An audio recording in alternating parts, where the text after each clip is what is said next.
accueillir pour la troisième conférence que nous vous proposons dans le cadre des 25 ans de l'association des soins palliatifs du Tarn. Donc, M. Éric Fiat, professeur des universités, membre de l'Observatoire national de la fin de vie, nous fait le plaisir et l'honneur d'être avec nous pour une soirée sur le thème « Le corps, l'art et le philosophe ». Tout un programme. Alors, c'est un plaisir renouvelé, puisque vous étiez présent, M. Fiat, au 20e anniversaire de notre association. Peut-être nous reverrons pour les 30 ans. Vous m'avez dit que vous aimiez le Sud-Ouest. Une petite note, c'est qu'il y a les livres de M. Fiat qui sont disponibles sur la table à l'entrée. Peut-être que vous les avez déjà vus. Je vous souhaite une bonne soirée à tous.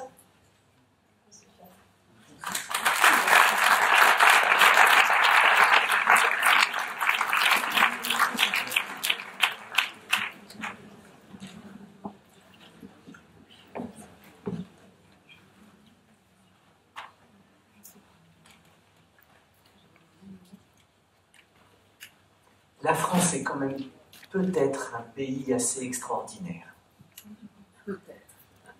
François Hollande a peut-être raison de dire que ça commence à aller un peu mieux. Je veux dire par là qu'il y a quelque chose d'absolument extraordinaire pour moi, dans le fait de voir une salle pleine, dans le fait de constater que vous êtes si nombreux, si nombreuses à vous être déplacés pour venir entendre une conférence qui s'appelle « Le corps, l'âme et le philosophe ». Il n'y a qu'en France qu'on voit ça. Surtout un soir d'été, c'est presque le premier ou le deuxième. Surtout un soir d'été comme celui d'aujourd'hui, où sans doute aller se baigner dans la piscine, continuer, terminer la bouteille de rosé avec quelques amis, enfin, eût été sans doute beaucoup plus tentant. Je trouve ça extraordinaire. Récemment, j'étais à Tours pour une conférence dont le titre était... C'est pas moi qui avais choisi le titre. Comme ce soir, c'est pas moi qui ai choisi le titre. C'est là où je peux en venir. Le titre était Une robe rouge est-elle encore rouge quand on ne la regarde plus? Et la salle était pleine. Enfin, c'est vraiment hallucinant. Encore, bon, si ça avait été non pas le corps, l'âme et le philosophe, mais si ça avait été le chat, la belette ou le petit lapin, le meunier, son fils et l'âne, alors là j'aurais compris que vous vous déplaciez, que vous vous arrachassiez à votre piscine, à votre verre de rosé. Mais franchement, le corps, l'âme et le philosophe.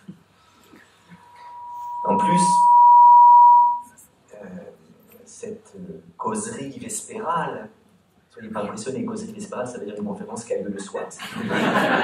Elle est organisée par, vous ne le savez peut-être pas, mais il faut le dire, par l'USPTA, l'ASP, pardon, l'Association des soins palliatifs du Tarn. Donc, le corps, l'âme et le philosophe, à l'intérieur d'un cadre qui est la fin de la vie, l'approche de la mort.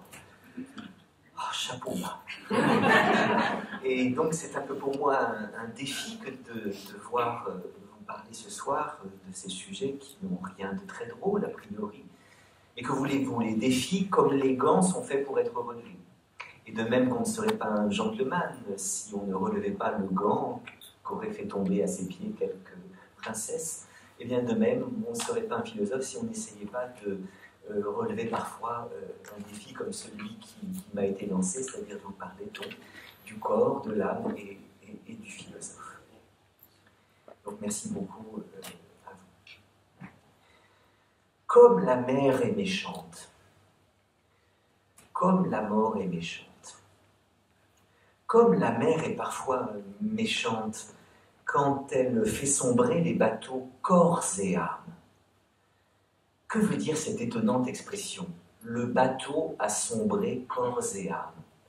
C'est une expression qui signifie que parfois, au moment de la tempête formidable, eh bien, la mer avale de sa bouche d'ombre aussi bien le bateau que les hommes qui l'ont pris.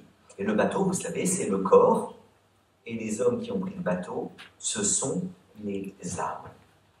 Voilà ce que signifie l'expression « sombrer corps et âme ».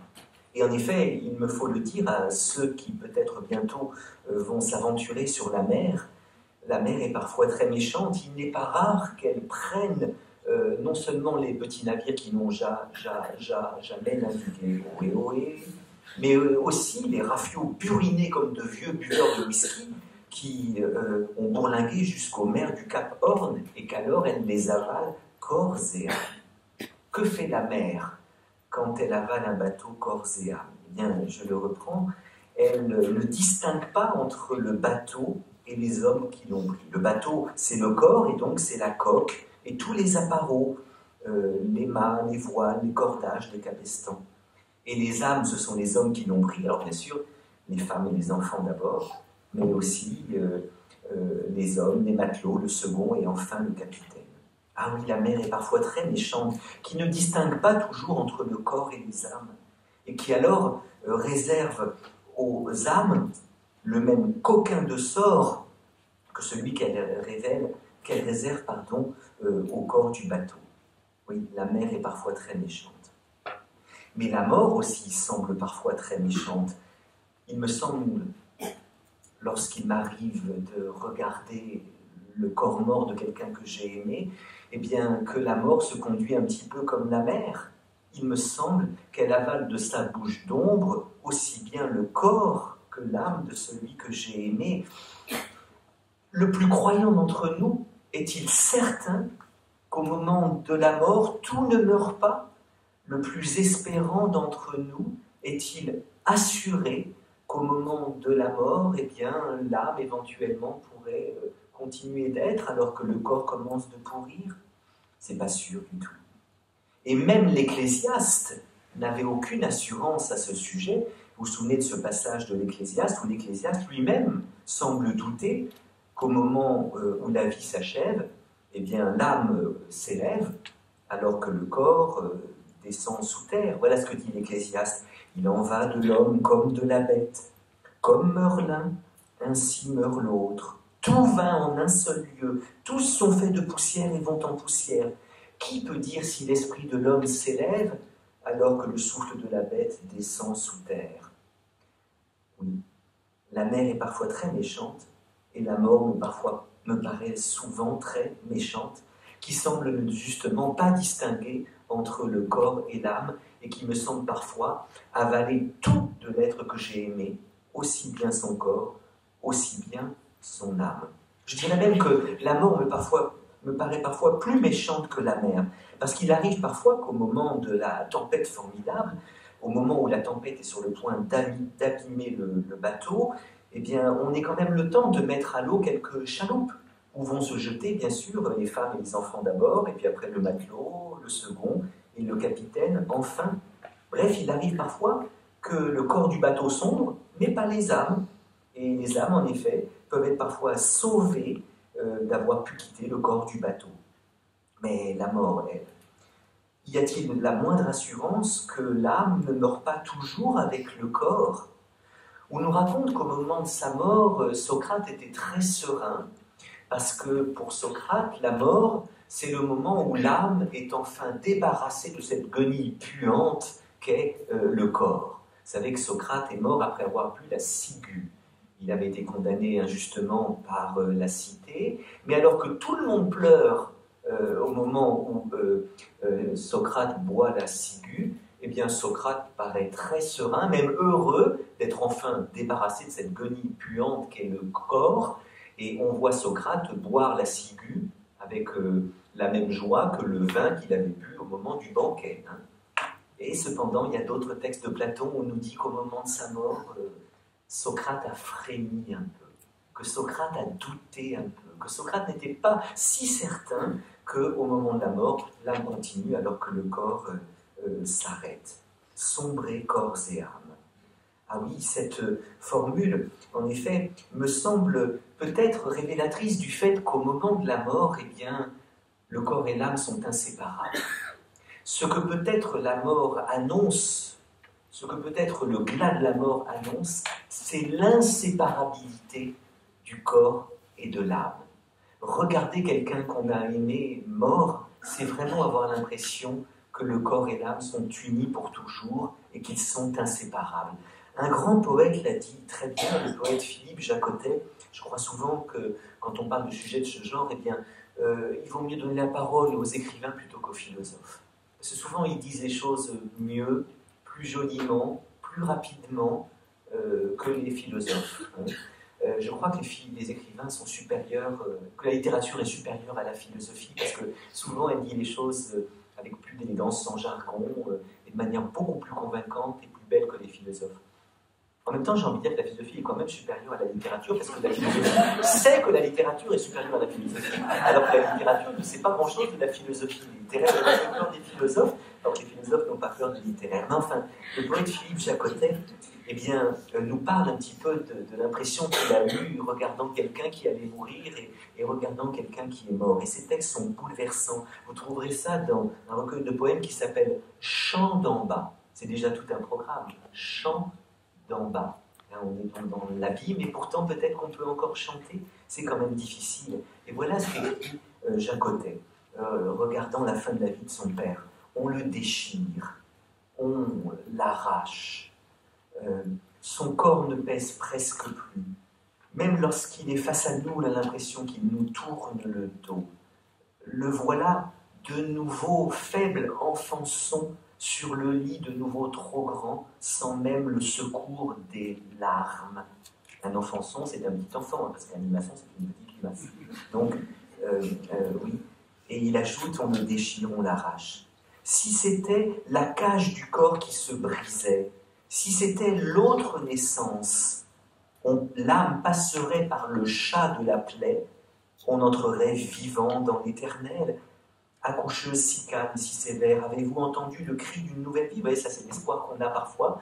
On peut dire que la naissance et la mort, c'est à peu près la même chose. Et donc, quand on naît, eh bien, on apparaît dans un monde, mais quand on meurt, on apparaîtrait dans un autre monde. Hein.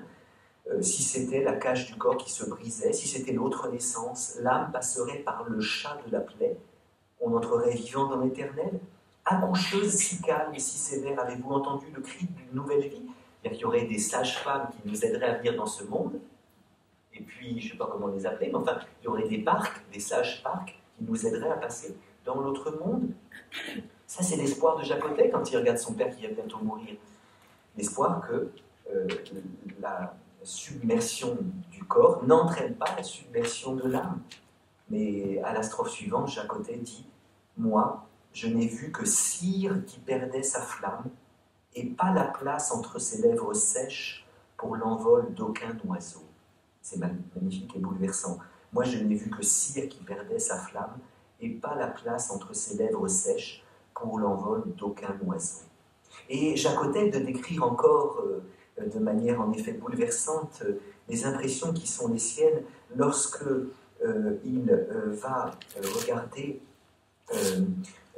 une femme jeune qui vient de mourir brusquement, qu'il a beaucoup aimée, une amie italienne qu'il va voir à la morgue, amie italienne qui était la vie même, la vie la plus brasillante. Voilà ce qu'il écrit. Parce que c'est l'usage, et parce que nous ne voulions pas nous y dérober, parce que surtout, si parfaitement absurde que cela paraisse, nous ne voulions pas la laisser seule, nous sommes allés à la morgue de l'hospice de Grignan, où on l'avait couché sur ce qu'on appelle, si j'ai bien compris, une table froide. Difficile de regarder cela en face. Ce le serait plus encore le lendemain, quand on tiendrait à nous la montrer encore dans le cercueil, juste avant de le refermer et de le plomber pour le retour en Angleterre, avec debout, derrière, impassible, le maître de cérémonie, qui semblait attendre qu'on le félicitât pour son arrangement, ou peut-être pour prendre date. Pour prendre date, c'est-à-dire que le prochain, ce sera vous. Elle, qui avait toujours eu le teint doré par le soleil, quoiqu'elle habitât le plus souvent en Angleterre, un pays de brouillard et de pluie, maintenant déjà il était jaune, comme si on comprenait encore une fois que le corps n'est qu'une enveloppe, laquelle la beauté et la grâce ne sont que prêtées, et que dès l'instant où le cœur avait cessé de battre, ce corps avait cessé d'être elle, celle que nous avions connue, avait déjà commencé d'avoir rapport avec l'innommable, avec l'impossible qui commençait sous nos yeux. Allait-elle fleurir ailleurs, autrement, dans un autre monde, après qu'elle l'avait fait si calmement, si rondement, si joyeusement sous notre ciel, le ciel des vivants? Dans cette scène d'adieu, les anges, c'est le moins qu'on puisse dire, étaient invisibles, insaisissables. Il n'y avait même pas de démons. Leur présence rassurerait plutôt à tout prendre. Non, il y avait seulement de l'obscurité, un coup de fouet dans l'obscurité, une espèce de trou noir, l'innommable qu'on ne comprend pas, l'impossible qui fait s'effondrer dans la nuit. Andrea, tel que nous l'avions connu et aimé, ne sera jamais plus visible à aucune fenêtre, sous aucun ciel de ce monde. La même chose d'ailleurs sera dite tour à tour à chacun d'entre nous. Mourir, c'est vraiment sombrer corps et âme. Où est-elle maintenant? C'est peut-être pire que de se retrouver sous la pluie et dans le brouillard qu'elle détestait quand elle vivait. C'est pourquoi elle avait décidé de vivre dans le sud, mais ce n'est qu'une façon de dire, je le sais, une façon de ne pas encore dire qu'elle n'est plus d'aucune façon, que nos éternelles histoires de pluie et de beau temps ne la concernent plus, ni même nos histoires de lumière et d'ombre, nos courses d'un endroit à l'autre, nos décliments de muscles, nos déroulements de jointures de moins en moins faciles pour chaque matin, l'étape du matin, nos inquiétudes, nos consolations, nos colères, tout cela pour elle est fini. Ah oui, méchante mère qui parfois nous fait sombrer corps et âme, méchante mort qui peut-être nous fera sombrer corps et âme. Pourtant, il me semble qu'il ne faudrait pas trop vite identifier l'état d'un être qui va mourir et l'état d'un être mort. Car la ressemblance est parfois évidente entre celui qui se meurt et celui qui est mort. Madame se meurt, Madame est morte, disait Bossuet dans l'oraison funèbre qu'il avait prononcée pour Henriette d'Anne d'Angleterre. Et il est vrai qu'en soins palliatifs, on ne s'occupe pas des morts, mais de ceux qui vont mourir. Il arrive parfois qu'entre la sédation profonde que la loi léonétique laisse et va peut-être multiplier maintenant, et puis la mort, eh bien, il n'y ait que peu de différence à faire entre quelqu'un qui se repose et quelqu'un qui repose. Parfois, la différence est infime, et pourtant, cet infime est un monde.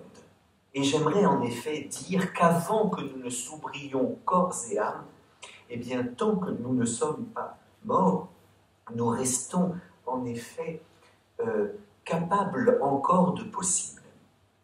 Qu'est-ce que je veux dire par là? Oui, la différence est parfois infime entre celui qui se repose et celui qui repose. Il y a juste ce petit soi, vous voyez, qui semble presque rien. Et paraît-il, Hypnos et Thanatos étaient frères. Vous savez que Thanatos, c'est la mort, et que Hypnos, c'est le sommeil. Il paraît qu'Hypnos et Thanatos étaient frères, mais non pas frères jumeaux. Bref, ils étaient un peu différents. Mais la mythologie grecque nous raconte qu'un jour, Apollon, qui est le dieu de la lumière, le dieu de la beauté, le dieu du soleil, eh bien, Apollon, qui veut mettre de la lumière partout, c'est le dieu de midi, eh bien, il paraît qu'un jour, Apollon a voulu pénétrer les secrets du rêve. Il a voulu trouver les secrets d'Hypnos. Et donc, Apollon a l'intention de pénétrer de son rayon d'or le corps d'Hypnos pour savoir le secret du sommeil. Mais il paraît qu'Hypnos a été au courant de l'intention apollinienne. Et du coup, voulant garder son secret, Hypnos s'est dit comment faire pour ne pas être, c'est une histoire un peu érotique, hein, comment faire, on est chez les Grecs, comment faire pour ne pas être pénétré par Apollon. Et c'est à ce moment-là que Hypnos a eu l'idée de se déguiser en Thanatos. Hypnos s'est confectionné un masque qui l'a fait ressembler comme 2 gouttes d'eau à la mort. Et alors, lorsque Apollon est arrivé pour pénétrer les secrets d'Hypnos, pour trouver les secrets du rêve, lorsqu'il a sorti son rayon d'or, il croyait voir Hypnos, il a dû se dire « Merde, c'est Thanatos ». Enfin, je ne pense pas qu'il ait parlé comme ça.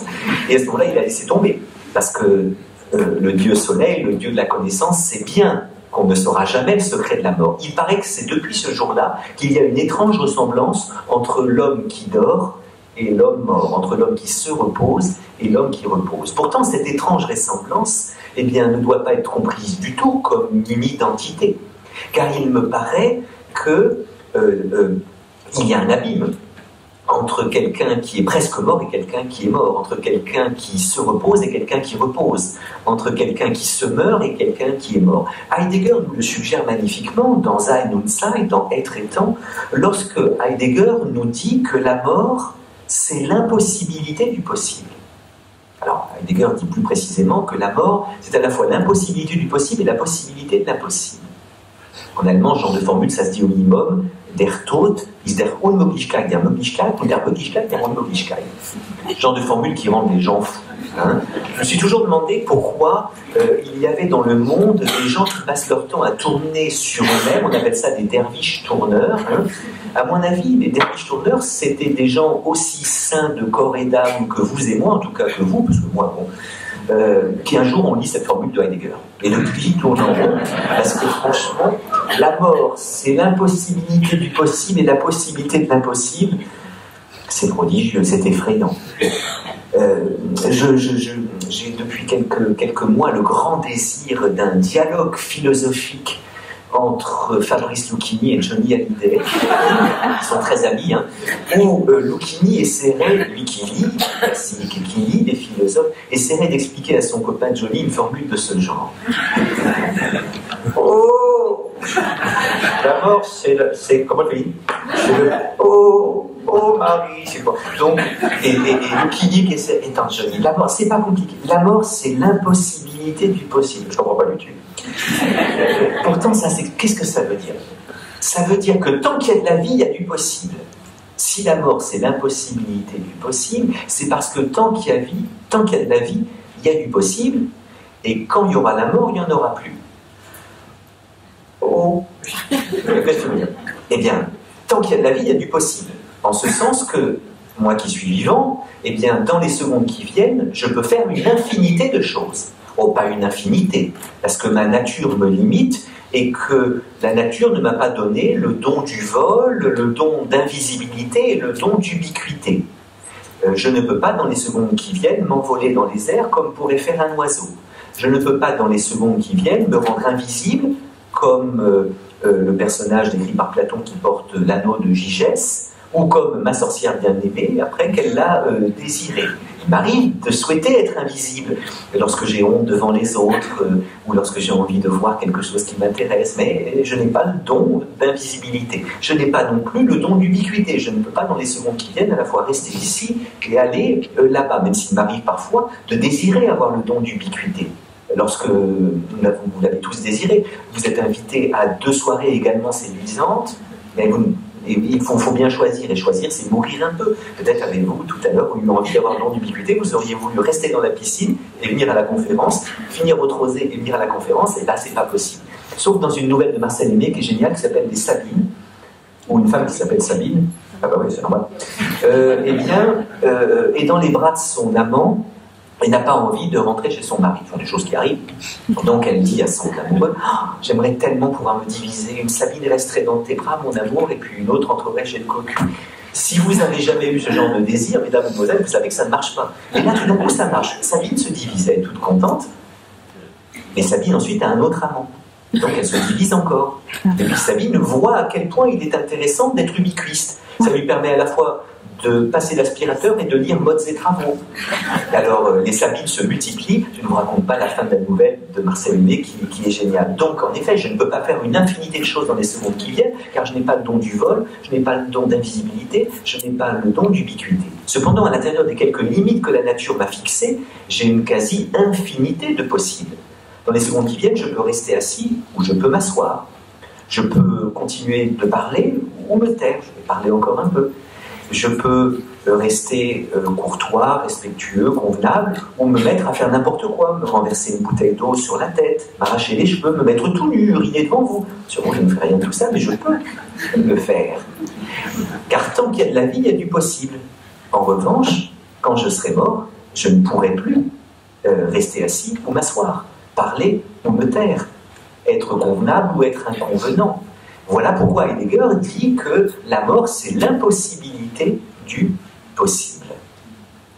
Et au fond, la différence entre l'homme qui va mourir et l'homme mort, même si parfois elle est ténue, presque invisible, eh bien, est en même temps abyssale.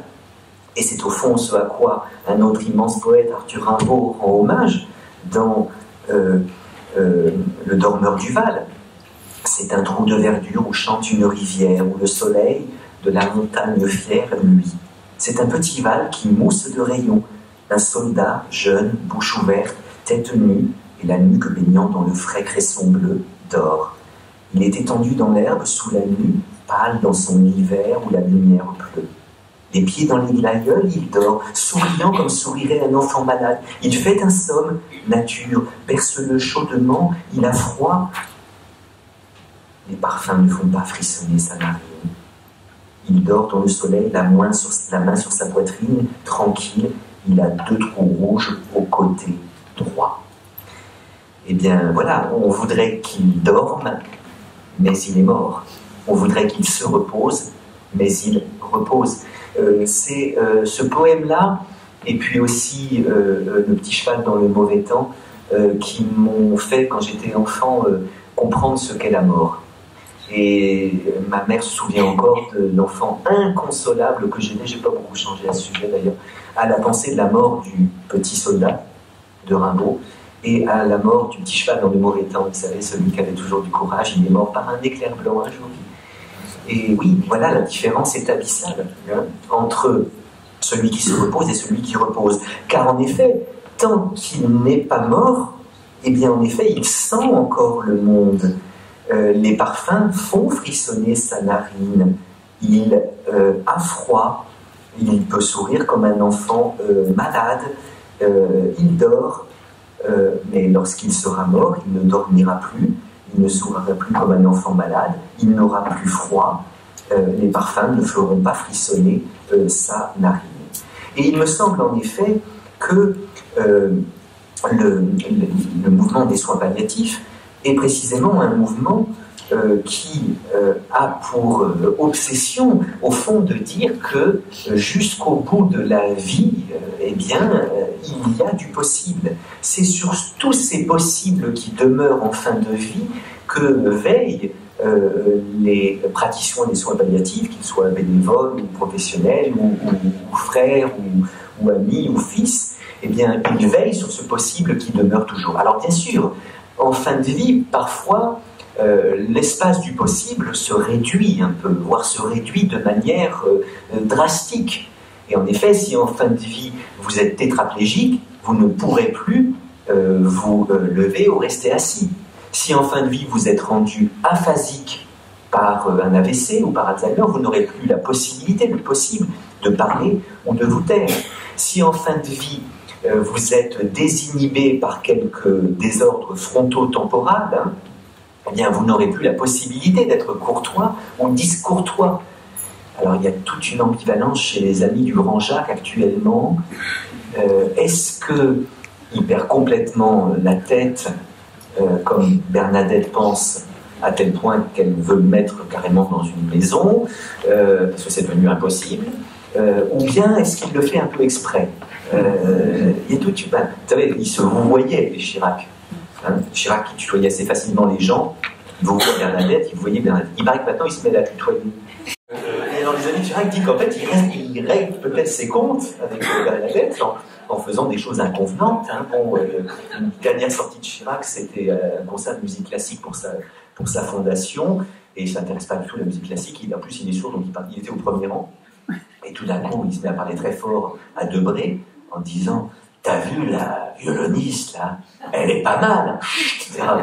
Elle n'a pas de soutif, chut, toi, etc. Bon, je suis sûr qu'elle a, bon, comme il avait fait, je vote Hollande, vous avez vu, etc. Bon. Mais, en effet, certaines fins de vie restreignent le champ du possible. Mais tant qu'il y a de la vie, en effet, il y a du possible. Et même celui qui est en coma profond depuis longtemps, il a encore du possible. Il a la possibilité de mourir aujourd'hui ou de mourir demain, ou de mourir dans 3 mois. Et donc, je trouve que penser qu'il n'y a pas de nette coupure entre celui qui se repose et celui qui repose, eh bien, a quelque chose de scandaleux. Et c'est pour moi une manière de m'en prendre, si vous voulez, à la sagesse de Montaigne. Quelque admiration que j'ai pour Montaigne, eh bien, j'ai toujours été choqué par ce texte de Montaigne où Montaigne dit qu'il n'y a pas vraiment de rupture entre la vieillesse et la mort, en disant la nature fait grâce aux hommes quand elle leur soustrait la vie par le menu. Une dent vient de me choir sans peine, c'était le terme de sa vie. Certaines parties de mon corps sont mortes, d'autres à demi mortes, d'autres à 3/4 mortes. Je trouve cela fort bien, car quand la mort viendra, elle ne prendra qu'un demi-homme ou qu'un quart d'homme. Il ne faut pas s'en désoler. Alors, ce texte est en effet drôle.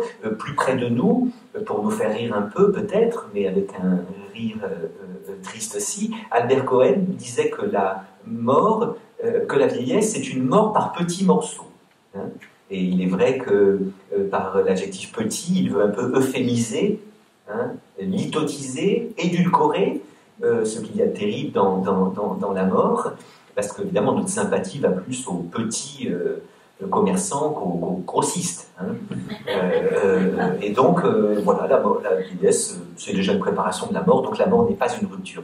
Il faut mobiliser Emmanuel Kant pour dire que cette idée même d'un demi-homme ou d'un 3/4 d'homme est un scandale éthique. Car, comme disait Kant, les choses ont un prix, mais l'homme, lui, a une dignité, laquelle est sans degré ni parti. Vous voyez ? Et en effet, on peut confondre en effet le mot prix et le mot dignité, parce que dans les deux cas, il y a la notion de valeur. Hein. Dignité vient du latin dignus, qui veut dire qui vaut, qui a de la valeur. Et donc la notion de valeur est dans la notion de dignité. Et puis qui dit prix dit combien ça coûte, combien ça vaut. Et donc on peut confondre le prix et la dignité. Et dire que cette vie ne vaut plus la peine d'être vécue, qu'elle ne vaut plus rien. Certaines personnes en fin de vie ont intégré, certains vieillards ont intégré ce discours et dire je ne vaux plus rien, hein, parce que je ne sers plus à rien. Mais quand on dit tout de suite le scandale qu'il y a à parler d'un demi-homme ou d'un 3/4 d'homme, puisqu'il nous dit que si les choses ont un prix, l'homme lui a une dignité, laquelle est sans degré ni parti. C'est-à-dire, quand on est dans le registre du prix, on est forcément dans le registre du degré. Hein. Vous pouvez estimer le prix, la valeur d'un tableau, ça vaut à peu près tant. Vous pouvez estimer le prix, la valeur d'une commode Louis XVI. Vous pouvez estimer le prix, la valeur d'un taureau sur la foire. Je sais ce que je fais n'étant pas sans rapport avec l'estime ou l'évaluation de la valeur du taureau. Mais l'homme, lui, nous murmure Kant, a une valeur inestimable, précisément parce qu'il est sans degré ni parti. On n'est pas plus ou moins humain. Et donc même l'homme qui se croit sans valeur, même l'homme qui croit ne plus servir à rien, même l'homme qui non seulement n'est plus bon à rien, mais mauvais à tout. Hein. C'est une formule qu'on trouve chez Marcel Pagnol dans le Spunz, où l'oncle de Fernandel lui dit « Tu n'es pas bon à rien, tu es mauvais à tout ». Eh bien, s'il a une dignité, alors il a une valeur intrinsèque, absolue, inaliénable, et qui ne se laisse pas mesurer, vous voyez. Alors bien sûr, je peux comprendre qu'en fin de vie, oui, certaines parties du corps, certaines parties de l'âme, en effet, peuvent être considérées comme presque déjà mortes.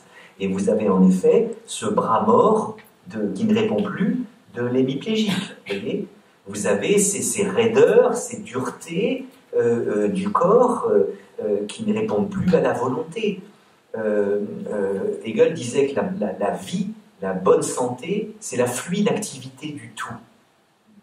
Et alors la mauvaise santé, la vieillesse, c'est la rigidité au contraire, vous voyez. La formule est un peu osée, mais c'est vrai que quand les hommes vieillissent, les raideurs changent de place. Alors en effet, nous avons en effet certaines parties de notre corps qui ne répondent plus. Vous avez aussi dans certaines parties, certains souvenirs qui sont inaccessibles, des parties du corps qui sont nécrosées. Et alors je ne peux pas faire un tableau trop terrible, mais alors en effet, le cal, le durillon, le bras mort, j'oublie, pardon, le nom, l'Escar, bon, on peut considérer que tout ça, en effet, ça laisse à croire qu'il y a certaines parties du corps et certaines parties de l'âme qui sont presque déjà mortes. Mais lorsqu'il s'agit de parler de l'être humain, en effet, Kant nous murmure que cette idée de degré d'humanité est un scandale éthique. Et donc il s'agit en effet de comprendre que jusqu'au bout, quel que soit l'état du corps, quel que soit l'état de l'âme, eh bien, il y a toujours du possible. Et pourquoi nous obsédons-nous de ces morceaux de mort du corps et de l'âme de celui qui va mourir, et pourquoi ne cherchons pas ces morceaux de vie? Et alors je dirais en effet que jusqu'au bout de la vie il y a du possible, je ne dirais pas que tant qu'il y a de la vie il y a de l'espoir, non, parfois c'est impossible, c'est désespérant, mais tant qu'il y a de la vie il y a en effet du possible, et il s'agit d'être attentif à tous ces foyers de vie qui demeurent encore dans le corps et dans l'âme de celui qui même a beaucoup perdu de ses facultés corporelles et de ses facultés intellectuelles. Voyez. Et alors c'est là en effet que, après que je m'en prends à Montaigne, eh bien je veux m'en prendre à Descartes. Quelque admiration que j'ai pour Descartes, il me semble que Descartes a fait un geste assez terrible à l'endroit des personnes en fin de vie, lorsque dans l'abrégé des méditations métaphysiques, il a écrit « Mens sive anima quo non distingo ». Tu peux répéter là? C'est du latin. Attends. « Mens sive anima quo non distingo ». Alors, en latin, mens, c'est-à-dire l'esprit, mentalité. Ah oui, d'accord. Sive, là je ne connais pas. Ou bien anima, l'âme. Ah oui. Mens sive anima, l'esprit ou bien l'âme, quo non distingo, que je ne distingue pas. Descartes, vous savez, a écrit des méditations métaphysiques qui sont géniales, mais dans les méditations métaphysiques, il fait un geste à l'endroit du corps et de l'âme de l'homme qui me paraît fort dangereux. Alors, ce n'est pas dans les méditations métaphysiques, c'est dans l'abrégé des méditations métaphysiques, parce que Descartes a voulu dédier son livre, Méditations métaphysiques, à un souverain. Mais il s'est douté que ce souverain ne lirait sans doute pas les méditations métaphysiques. Il est assez rare que les rois lisent les philosophes. Enfin, c'est devenu rare. Bon, Mitterrand avait lu Machiavel, De Gaulle, Platon. Aujourd'hui, bon... bon, ça va moins bien. Et alors, en tout cas à l'époque, Descartes donc dit les méditations métaphysiques et il les dédie à je ne sais plus quel souverain en tant que sujet de sa très gracieuse majesté, mais sachant qu'elle n'aurait sans doute point le temps de les lire, j'ai concocté pour elle un abrégé des méditations suivantes, afin qu'elle puisse prendre connaissance de ce que j'y dissois. Et dans ces méditations, dans cet abrégé de méditation physique, à un moment, Descartes écrit « Men sive anima quo non distingo », l'esprit ou bien l'âme que je ne distingue pas. Or, cette idée de ne pas distinguer entre l'esprit et l'âme me paraît quelque chose de terrible. Parce que justement, je dirais que jusqu'à Aristote, on distinguait entre l'esprit et l'âme. Aristote, par exemple, qui a influencé la philosophie occidentale, au fond, jusqu'à Descartes, eh bien, distinguait entre l'esprit et l'âme. Car dans son De Anima, dans son Peripsuchem, dans son De l'âme, Aristote eh bien, dit que tous les êtres qui vivent ont une âme. Parce que pour Aristote, l'âme, c'est le principe de vie. Voyez ? Et donc, les végétaux ont une âme, les animaux ont une âme, les hommes ont une âme. Alors bien sûr, l'âme des végétaux n'est pas celle des animaux, qui n'est pas celle des hommes. Les âmes des végétaux, nous murmure Aristote, sont simplement végétatives. Oui, c'est normal. Puisque, qu'est-ce que ça fait une âme végétative? Une âme végétative, c'est le principe de vie qui fait qu'un être naît, se nourrit, grandit, se reproduit et meurt. Donc les plantes sont des êtres vivants, et parce qu'elles sont des êtres vivants, eh bien, elles ont une âme. Cette âme est simplement végétative, et qu'est-ce que ça fait, une âme végétative? What is the vegetative soul's job? Je suis nul en anglais, mais je suis un pur produit de la promotion républicaine. Enfin, mes parents étaient agents de lycée, puis mon père instituteur, et bon, moi j'ai appris l'anglais à l'école, donc je suis nul. Mais maintenant, ça pose un gros problème, parce qu'on vous demande de faire des conférences en anglais partout. Et mon accent est catastrophique, donc pardonnez-moi, je vous ai pris un peu en otage pour m'entraîner un peu. What is the vegetative soul job? Non, ça va pas. Pardon. Quelle est la seule différence entre un fou et moi, c'est que je ne suis pas fou.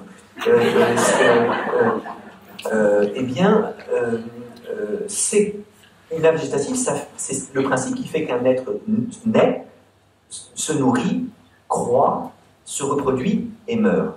Des machines, des pierres, ne naissent pas, ne se nourrissent pas, ne croissent pas, ne se reproduisent pas et ne meurent pas. Les plantes sont vivantes et donc elles sont animées d'une âme qui est simplement végétative puisqu'elle fait ce que je viens de dire. Les animaux, eux, ont une âme plus compliquée parce que les âmes des animaux, sont à la fois végétatives et sensitives. Végétatives parce qu'en effet, les animaux naissent, se nourrissent, croissent, se reproduisent et meurent. Mais ils ont aussi une âme végétative, ou plutôt leur âme est aussi sensitive, parce qu'un animal, ça sent. L'âme sensitive, alors quand je dis un animal, ça sent, je ne veux pas dire par là que ça sent mauvais ou que ça sent bon, c'est pas une sensation objective, c'est une sensation subjective. Pour être rangé parmi les animaux, il suffit d'avoir un sens. Tous les animaux n'ont pas 5 sens, mais tous les animaux ont au moins un sens, et donc les animaux, goûtent le monde, ou entendent le monde, ou le touchent, en tout cas, s'ils n'ont qu'un sens, ils n'ont que le toucher, et à partir du moment où on a un sens, on connaît la différence, la distinction du plaisir et de la douleur. Parce que mon odorat est pour moi promesse de plaisir et promesse de douleur. Promesse de plaisir, l'odeur des gaufres dans l'escalier qui me menait chez ma grand-mère. Promesse de douleur, dans le métro le soir à côté de quelqu'un qui n'utilise pas le déodorant qu'il faut utiliser. Mes oreilles sont promesses de douleur et de plaisir et de douleur. J'entends la voix de la femme aimée et j'entends des crissements sur le tableau. J'entends du Vivaldi et j'entends du Boulez. Bon, mes yeux sont promesses de plaisir et de douleur. Et les animaux ont ça. Alors, les animaux ont deux âmes à la fois végétatives et sensitives. Les hommes, eux, ont une âme végétative, sensitive et rationnelle. En effet, un homme, ça naît, ça se nourrit, ça croît, ça se reproduit et ça meurt. Un homme, ça sent, pas au sens où ça goûte le monde, ça le touche, le monde nous tombe sous les sens, le monde sensible est ce que j'appréhende par mes sens. Mais l'homme, dit Aristote, a aussi l'âme rationnelle. Et une âme rationnelle, c'est ce qui fait qu'un homme raisonne sur ce qu'il sent. Et Aristote de placer tout en haut de l'âme rationnelle l'esprit. L'esprit, le nous, en grec, c'est pour Aristote la plus haute partie de l'âme. Si ce n'était pas clair, vous me le diriez. Et donc pour Aristote, tout ce qui vit a une âme, tout ce qui vit est animé. Alors bien sûr, l'âme des plantes n'est pas l'âme des bêtes, qui n'est pas l'âme des hommes, mais vous voyez que Aristote faisait une différence entre l'âme et l'esprit, puisque l'esprit, c'est la plus haute partie de l'âme rationnelle, qui est elle-même la plus haute partie de l'âme. Or, en disant « Med sive anima pro non distingo », en ne faisant pas de différence entre l'âme et l'esprit, il me semble que Descartes fait un geste assez terrible, alors à l'endroit des animaux, mais ce n'est pas notre sujet, mais aussi à l'endroit des hommes qui commencent à perdre l'esprit, vous voyez ? Parce que les hommes qui perdent l'esprit, alors est-il vraiment des hommes qui perdent complètement l'esprit ? C'est ce que semble dire l'usage que les médecins font aujourd'hui de manière très coutumière et très légère de l'adjectif dément. Démence frontotemporale, cet homme est dément. Un dément, étymologiquement, c'est un sans-esprit. Le déplumé et sans plume, pauvre Giscard, le dément serait sans esprit. Mens mentis, c'est l'esprit, et dé, un préfixe qui désigne l'absence. Avons-nous raison de dire que ces hommes sont sans esprit ? Deuxièmement, imaginons qu'ils soient sans esprit, cela signifie-t-il qu'ils soient sans âme ? Vous voyez ? Je crois que là, il y a un choix à faire entre la psychologie aristotélicienne et la psychologie cartésienne, et il me semble que Descartes fait en effet un geste très violent à l'endroit de certains hommes quand il décide de ne pas faire de différence entre l'esprit et l'âme. Première question, perd-on jamais l'esprit ? On perd parfois en fin de vie les capacités supérieures de l'esprit. On ne se souvient plus, on ne sait plus, et donc on peut imaginer qu'en effet un homme perd certaines des facultés de son esprit. Mais ce n'est pas parce qu'on perd les facultés de l'esprit qu'on perd forcément l'esprit. Et là, je crois qu'il y a une certaine sagesse qui peut nous venir d'autres régions, l'Afrique notamment. J'ai un collègue africain qui s'occupe aussi un peu d'éthique médicale qui me disait l'autre jour, vous dites en France qu'ils n'ont plus d'esprit. Nous, on dit en Afrique qu'ils ont plus d'esprit. Parce que nous considérons les vieillards comme les réceptacles des esprits des morts. Le mot esprit signifie spiritus, c'est le souffle. Autrement dit, ils pensent que les vieillards deviennent les réceptacles des esprits des morts, les morts parlent à travers eux. Et alors, il est normal que quand les esprits des morts parlent au travers des vieillards, eh bien, ils ne parlent pas de manière toujours très claire et distincte, comme Descartes aurait voulu qu'on parlât. Car, en effet, les esprits parlent toujours de manière un peu énigmatique. Raison pour laquelle ce collègue africain disait « Nous, quand on ne comprend pas, on respecte. Et même, on honore. » Vous voyez ? Et il y a en effet en Afrique tout un travail herméneutique, c'est-à-dire tout un travail d'interprétation des paroles des vieillards. Nous avons tendance à penser que ça n'a aucun sens. Eux, ils font le pari que cela a du sens. Nous vous dites qu'ils n'ont plus d'esprit. Nous disons qu'ils ont plus d'esprit. Et il est vrai que je trouve qu'on fait déjà un geste assez violent vis-à-vis des hommes quand on les déclare déments. Certes, en fin de vie, on peut perdre certaines facultés supérieures de l'esprit, et ça peut être pour l'entourage quelque chose de terrible, mais la perte des facultés de l'esprit, c'est pas forcément la perte de l'esprit. Deuxièmement, imaginons d'accord qu'ils aient perdu l'esprit. Imaginons qu'il soit légitime de les dire déments. Avoir perdu l'esprit, est-ce forcément avoir perdu l'âme ? Et là, j'ai envie d'être aristotélicien et d'imaginer que certes, peut-être en fin de vie, on perd l'esprit, la plus haute partie de l'âme rationnelle, voire une bonne partie de l'âme rationnelle, mais il y a encore l'âme sensitive. Et l'âme sensitive, c'est justement ce qui fait que jusqu'au bout, il y a une mémoire des sens chez les personnes, même très abîmées par l'Alzheimer. Et en effet, ça c'est la mémoire qui demeure le plus longtemps, voire jusqu'au bout. Et cette femme qui n'a rien dit depuis des jours et des jours, tout d'un coup, alors qu'elle mange non plus avec une fourchette, car elle en a perdu en effet l'usage et la mémoire, et bien avec ses mains, elle mange un peu de confiture de cassis et sur son visage une espèce de ravissement, et tout d'un coup, un mot, Tata Vovone. Pourquoi ? Parce qu'elle se souvient que quand elle était petite, elle allait chez une de ses tantes, Yvonne, qu'on appelait Tata Vovone, cueillir des cassis dans le jardin. Vous voyez ?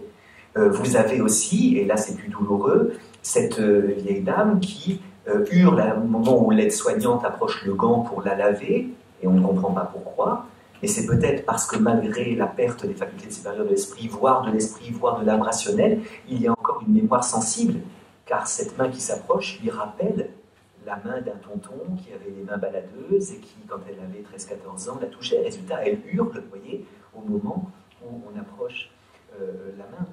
Et c'est proustiennement, n'est-ce pas, le souvenir de la clarté des étés perdus, le souvenir de quelques douleurs.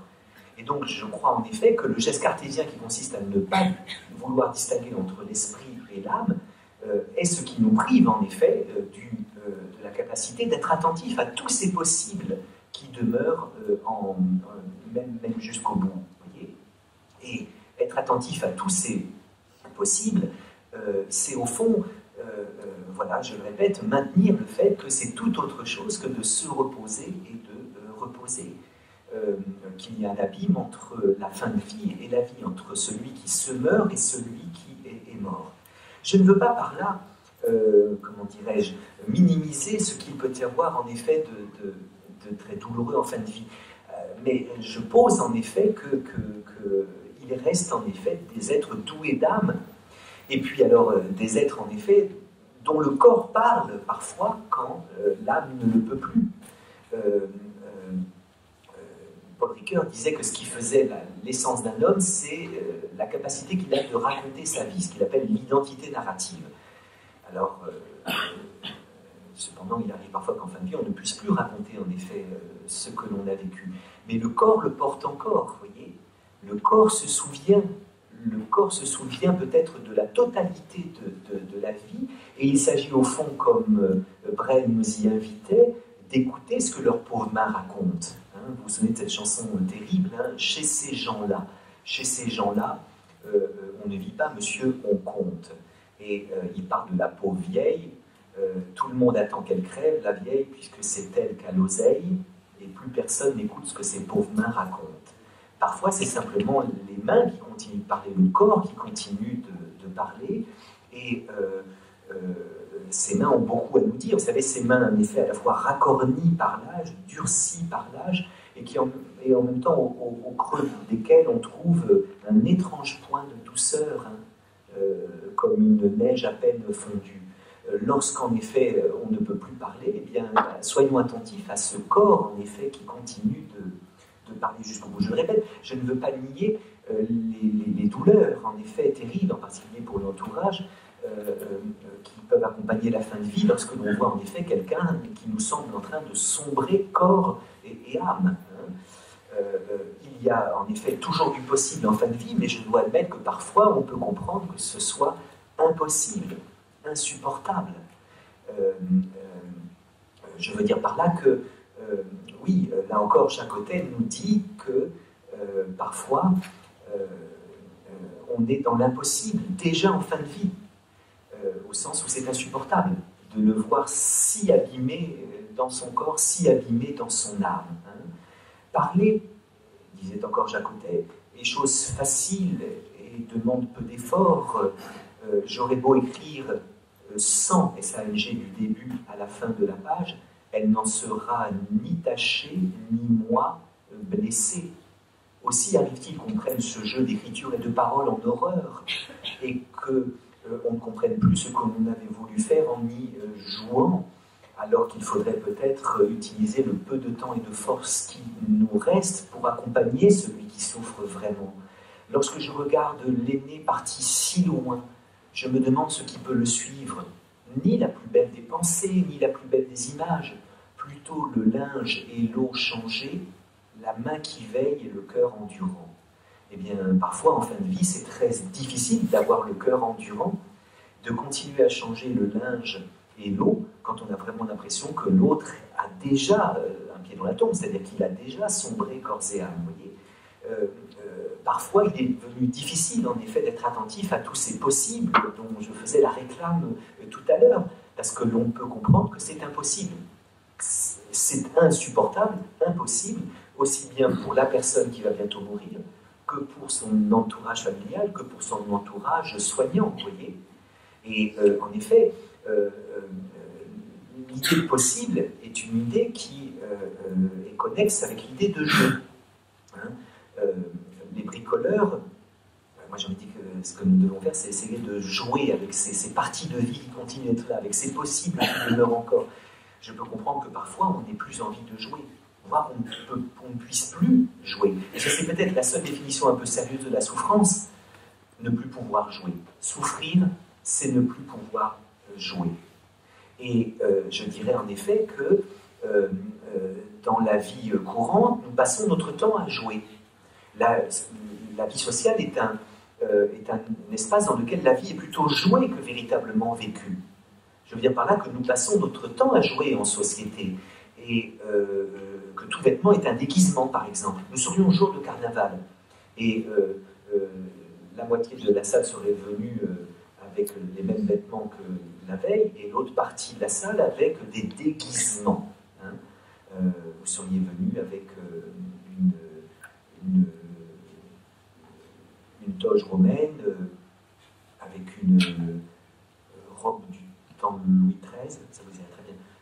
Et puis l'autre partie de l'Assemblée serait venue avec les mêmes vêtements que la veille, enfin plutôt le même genre de vêtements que la veille, parce que l'hygiène a quand même ses droits, et donc nous avons nos devoirs. On dirait, ceux-ci ne sont pas déguisés, ceux-là sont déguisés. Taratata, tout vêtement est un déguisement. Nous ne nous habillons pas pour des raisons évidentes de climat ou de pudeur, nous nous habillons pour donner une certaine image de nous-mêmes.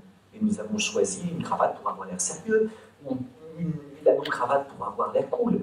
Tout vêtement est un déguisement. On peut présenter la société comme un théâtre. Et avant, on est dans les coulisses, on se maquille, on se prépare. Hein. D'où vient que nos enfants devinent avec qui nous sommes au téléphone, même s'ils n'en ont pas une assurance absolue, du fait qu'il y a un mimétisme spontané qui fait qu'on n'a pas la même voix quand on parle à son meilleur ami et à sa belle-mère. Ah, j'avoue que j'en parlerai là. Et mes enfants savent que je suis avec mon copain Alain quand je l'ai au téléphone, même s'ils n'ont pas assurance absolue, parce que quand j'ai Alain au téléphone, je me mets à parler comme lui. Je ne sais pas pourquoi, quand Alain me téléphone, il prolonge les syllabes. Il ne dit pas salut, il dit salut, excellente soirée. Et quand j'ai Alain, je dis salut Alain, avec Alain. Et donc le mot voix est un mot, vous voyez, qui est au pluriel, même quand il est au singulier. Oh, oui, le mot voix est au pluriel parce que nous avons plusieurs voix, comme le mot corps. Il est au pluriel même lorsqu'il est au singulier. Nous avons plusieurs corps. Et donc nous n'avons pas la même voix et nous ne sommes pas le même personnage dans le salon de notre belle-mère et à notre club de gym et au bistrot et dans le bureau de notre patron. Vous voyez, et de même que les règles du jeu de la belote ne sont pas les règles du jeu du bridge, les règles du jeu au bistrot ne sont pas les mêmes que les règles du jeu dans le bureau de votre patron. Au bistrot, il y a une règle du jeu qui fait que si on vous présente le poivreau du coin, le bébert du coin, il ne faut pas lui dire « Bonjour cher ami, enchanté de faire votre connaissance ». Ça n'ira pas du tout. Je t'appelle Bébert, tu dois dire contre. Enfin, bon. En revanche, je vous déconseille, si votre patron s'appelle Robert, d'aller demain matin « Salut », ça n'ira pas du tout. Et donc, nous passons en effet notre temps à jouer. Ce qu'un grand philosophe récemment disparu, à qui je veux rendre hommage, a fort bien dit, je parlais de Michel Galabru, qui disait en effet que l'homme passe son temps à jouer. Il était interviewé par la confidente, la confesseuse, disons, des temps modernes, c'est-à-dire Mireille Dumas, et lui demandait pourquoi vous avez voulu être comédien. Alors il dit, j'ai voulu être comédien parce que j'avais constaté que tout le monde jouait tout le temps. Mon père, on avait honte, il était comme De Funès dans les films, il était humble avec les puissants, odieux avec les faibles. Non, les gens jouent tout le temps, pas seulement sur scène. Et puis il y a aussi autre chose, c'est qu'avec la tête que j'étais obligé de jouer la comédie. Si j'avais été Delon, j'ai connu Delon à 25 ans, il n'avait rien à faire. Il arrivait quelque part, tout le monde tombait. Les hommes, les femmes, les poissons rouges, tout le monde. Et moi, avec ce tarbouif infâme, j'étais obligé de jouer la comédie pour peut-être plaire à la gueuse. Non, on joue tout le temps. Alors, Mireille Dumas est un peu dépitée. Elle lui dit, mais il y a quand même des moments où l'être humain arrête de jouer quand même. Et à ce moment-là, Galabru lui demande quand. Réponse de Mireille, je ne sais pas, moi, dans l'amour. Galabru, dans l'amour, je t'aime, moi non plus. On fait semblant, on joue à être un amant. Alors là, ici, Guitry, en disant, bien sûr, comme disait Guitry, il y a une supériorité des femmes sur les hommes, c'est que dans l'amour, elles peuvent faire semblant. Enfin, c'est plus tout à fait vrai, ça, parce que avec le Viagra, on peut faire croire à une dureté naturelle alors qu'elle est artificielle. Non, on joue tout le temps. Alors Mireille est très dépitée, elle dit, mais il y a quand même un moment où l'être humain arrête de jouer. Réponse de Galabru, oui, quand il dort. Misérable lutte pour la vie de la Galabru, en effet, quand nous dormons, ben oui, nous arrêtons de jouer, mais en même temps pas totalement d'accord. Parce qu'il y a encore un jeu de l'inconscient qui fomente des rêves, des cauchemars, des désirs, qui est encore un jeu. C'est vraiment quand on sera mort qu'on ne pourra plus jouer. Et en un sens, quand on souffre, car la souffrance, en effet, c'est ce qui s'approche de nous, vous voyez, de plus en plus. La douleur, parfois, s'approche de nous comme une bête féroce. Hein. On essaie de s'envelopper d'étoffes, mais elle déchire les étoffes de plus en plus. Et elle est là, elle abolit l'espace, et tout d'un coup, on voit son mufle plus large que le ciel. La douleur et la souffrance, c'est en effet ce qui rend pratiquement impossible le jeu. Souffrir, c'est ne plus pouvoir jouer. Je veux dire par là que quand j'ai très mal, je n'ai plus le choix de l'adresse. Imaginez que tout d'un coup, j'ai une horrible douleur, je ne vais pas choisir entre « aïe » ou « aïe ». Non, ça va être un cri réflexe. Voyez. Alors, s'il s'agit d'une vraie souffrance, parce qu'on peut parfois faire semblant de souffrir, ça existe ça. Lorsque on essaie de se victimiser, lorsqu'on n'arrive pas à plaire aux autres par des moyens positifs, on essaie, Nietzsche dit ça magnifiquement, d'utiliser des moyens négatifs pour plaire aux autres. Hein. C'est ce que fait un personnage assez intéressant, le personnage éponyme d'une pièce de théâtre de Jean-Paul Sartre, enfin d'Alexandre Dumas, réécrite par Jean-Paul Sartre. C'est parce qu'elle est d'Alexandre Dumas que c'est la seule pas trop mauvaise pièce de Sartre, à mon avis. Enfin, on en parlera, mais je trouve que le théâtre fait par les philosophes, huis clos, mon Dieu, quel ennui. Mais Kean. Alors Kean est une belle pièce parce qu'Alexandre Dumas l'a rendu Sartre met un peu de sa philosophie. Et Kean, c'est l'histoire d'un comédien qui joue tout le temps, qui est un coureur de jupons invétéré, qui a eu 1003 femmes, et vient le moment où Kean, qui joue tous les soirs du Shakespeare dans le théâtre de Drury Lane à Londres, eh bien, se rend compte que depuis plusieurs soirs, il y a dans une petite loge de l'avant-scène une ravissante jeune femme qui est là tous les soirs et qui l'applaudit, les yeux brillants d'admiration. Et Kean dit à son valet Salomon, tu vas l'inviter, tu verras, ce sera la 1004e.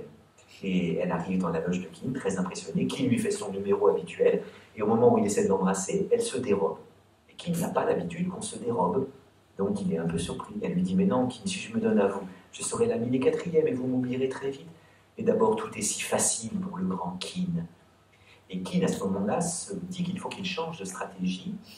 Et c'est là qu'il fait semblant de souffrir. Ah, vous croyez que tout est facile pour le grand Kean? Non, lorsque j'ai commencé sur scène, tout le monde me regardait, me portait, j'étais charmant. Si je trébuchais, si je me trompais d'un mot, on m'encourageait. Maintenant, si l'on me met si haut, c'est dans le désir de me voir tomber. Et si vous saviez comme je souffre, vous, Kean? Et Kean, à ce moment-là, se jette aux pieds de Miss Danby et prend son visage dans ses mains et s'écrie, sous 3 tons différents, je souffre comme un chien. Je souffre comme un chien, je souffre comme un chien, je souffre comme un chien. Elle est tellement émue qu'elle est sur le point de la prendre dans ses bras, et Kean, à ce moment-là, a un sublime mouvement de sincérité, puisqu'il lui dit, laquelle de ces 3 intonations préférez-vous? C'est pour qu'il ne souffrait pas. Et la véritable souffrance, c'est ce qui fait qu'on ne peut plus jouer. Et c'est toute la différence qu'il y a entre celui qui souffre vraiment d'être abandonné, et celui qui est un peu vexé. Autre chose, et la petite blessure d'orgueil du séducteur qui normalement quitte et qui là est quitté. En amour, il y a toujours un perdant. J'ai eu la chance de gagner souvent. Ça doit être du Julio Iglesias. Mais ça veut dire qu'il a quand même parfois perdu. Et alors ça, c'est une petite blessure d'orgueil. Ah, la salope, elle se permet de me quitter alors que normalement, c'est moi qui me quitte. Alors celui qui n'est pas vraiment souffrant, qui n'est pas vraiment déchiré, alors lui, il va très bien jouer la souffrance. Non, laisse-moi. Je préfère rentrer seul dans la nuit. Je suis le veuf, le ténébreux, le inconsolé, le prince d'Aquitaine à la tour abolie. Ma seule étoile est morte, et mon luth constellé porte le soleil noir de la mélancolie. En revanche, si vous êtes très amoureux, très amoureuse, et que quelqu'un vous quitte, là, vous ne pouvez pas parler comme ça. Et alors là, vous avez ce que Flaubert appelle un chagrin désordonné. C'est dans Un cœur simple. Hein. Quand Félicité, c'est la seule histoire d'amour, quand elle est abandonnée, eh bien, alors ce fut un chagrin désordonné. C'est-à-dire que quand on est vraiment douloureux, eh bien, on ne se maîtrise plus, on ne joue pas bien d'ailleurs. On se mouche, on pleure, on est encore moins bon d'ailleurs. Et alors voilà pourquoi je dirais que la souffrance, c'est ce qui rend... Alors, souffrir, c'est ne plus pouvoir jouer. Eh ben non, tant que je maintiens que tant qu'il y a de la vie, il y a du possible. Bref, il y a du jeu. Du jeu, ça veut dire de l'espace. Les bricoleurs nous le disent. Hein. Il y a du jeu, ça veut dire qu'il y a de l'espace pour le possible. Alors, il est très difficile de jouer quand on souffre. Il est presque impossible de jouer quand on a mal. Il est certaines fins de vie où l'espace du jeu, l'espace du possible se réduit à très peu de choses. Mais tant qu'il y a de la vie, il y a tout de même ce petit possible. Et je crois qu'en effet, il y a là toute la philosophie des soins palliatifs, veiller en effet sur le fait qu'il y a toujours du possible. Alors, oui, le corps peut être fort abîmé, l'âme peut être fort abîmée, il y a en effet toujours du possible à ce moment-là, et pour ne pas dépasser trop mon temps, j'en arrive en effet à la question de savoir ce que révèle cette fin de vie de cette grande question de l'histoire de la philosophie, vous savez, la question du monisme ou du dualisme. Hein, parce qu'au sujet du corps et de l'âme, eh bien, le camp des philosophes, eh bien, depuis bien longtemps, se divise en un camp qu'on appelle le camp dualiste, où l'on affirme que le corps et l'âme, ça fait deux, et un camp qu'on appelle le camp moniste, où l'on dit que le corps et l'âme, ça fait un. Alors en effet, le dualiste, c'est celui qui prend parti pour le deux. Le moniste, c'est celui qui prend parti pour le un. Être dualiste, c'est penser que le corps et l'âme, ça fait deux. Être moniste, c'est penser que le corps et l'âme, ça fait un. Soyons un peu plus précis. Est-ce que les philosophes qu'on dit dualistes, alors la plupart ne se disaient pas dualistes. Platon ne s'est jamais dit dualiste. Descartes ne s'est jamais dit dualiste. C'est après coup que l'enseignement a voulu scolairement les ranger dans cette catégorie. Mais enfin, est-ce qu'ils affirmaient que le corps et l'âme, ça fait deux? Est-ce qu'ils affirmaient que le corps et l'âme sont deux substances séparées qui n'ont rien à voir? Non. Même les philosophes qu'on dit aujourd'hui dualistes, Platon, Descartes, Plotin, enfin bon, Lévinas en un sens, ont constaté que quand l'homme vit, l'homme c'est l'union du corps et de l'âme, vous voyez. Et Descartes disait, je ne suis pas logé, mon âme n'est pas logée dans mon corps comme un pilote dans un navire. Parce que le pilote, il peut sortir du navire, et le navire reste navire. Alors que l'âme ne peut pas sortir du corps sans que le corps perde son intégrité, n'est-ce pas? Et donc, les dualistes n'affirment pas que le corps et l'âme sont séparés, ils affirment que le corps et l'âme sont séparables. C'est-à-dire actuellement unis, mais pouvant être séparés un jour, voyez? Alors que les monistes, eux, affirment l'inséparabilité, l'impossibilité de séparer le corps et l'âme. Alors, cette distinction, en effet, peut-être trop classique du monisme et du dualisme, elle peut se résumer à deux formules. Le dualiste, c'est celui qui a tendance à dire « j'ai un corps ». Le moniste, c'est celui qui a tendance à dire « je suis mon corps ». Voyez ? Et alors, en effet, pour les dualistes, le corps est de l'ordre de l'avoir. Pour les monistes, le corps est de l'ordre de l'être. Eh bien, il me semble qu'entre le dualisme et le monisme, il est urgent de ne pas choisir. Et qu'en fait, le corps n'est ni de l'ordre de l'être, ni de l'ordre de l'avoir, mais je dirais à la limite, à la frontière entre l'être et l'avoir. Une frontière d'ailleurs qui ne cesse de se déplacer, parce qu'il me semble que l'erreur commune aux dualistes et aux monistes vient du fait qu'ils prennent des moments de l'existence pour des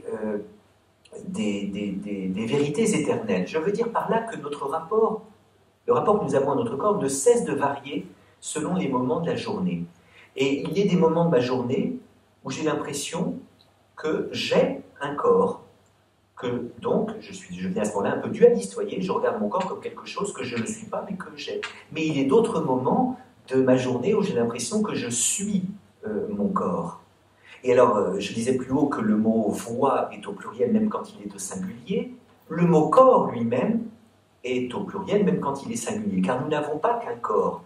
Et le rapport que notre âme a à notre corps ne cesse de changer selon les moments de la journée. Et par exemple, je dirais que je n'ai pas le même corps selon que je suis en bonne santé ou en mauvaise santé.